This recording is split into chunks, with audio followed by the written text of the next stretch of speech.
Hello sa inyong lahat mga kakusina, tara po, luto po tayo ng isa na namang recipe na masarap.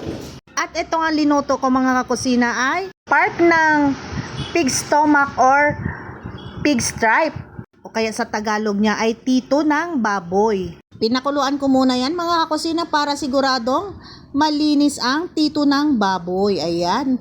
Pagkakulo na nga ay tinapon ko yung pinagpakuluan ko and then pinakuluan ko ulit para malambot siya mga kakusina.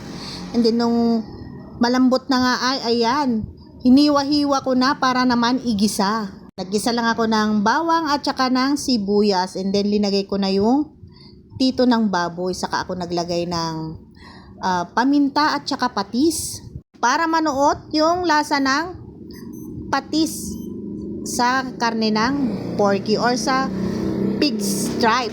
Ayan mga kakusina, naglagay na rin ako dito ng tomato paste.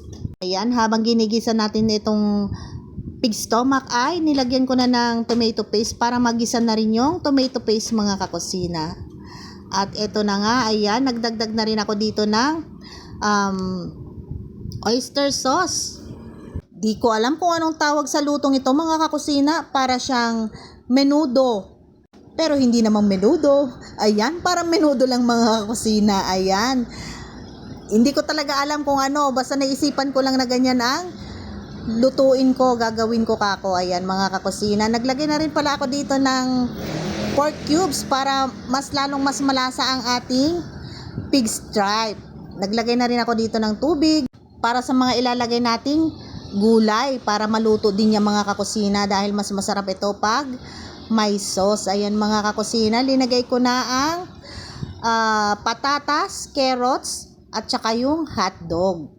Malambot naman na itong pig stripe mga kakusina, kaya itong gulay na lang ang ating aantayin para maluto. Haluin lang natin ng maigi para manuot sa mga gulay ang kanyang lasa mga kakusina. Ayan, imekos-mekos lang yan. Masarap yung sauce niya mga kakusina, para na ring menudo ang kalalabasan yan.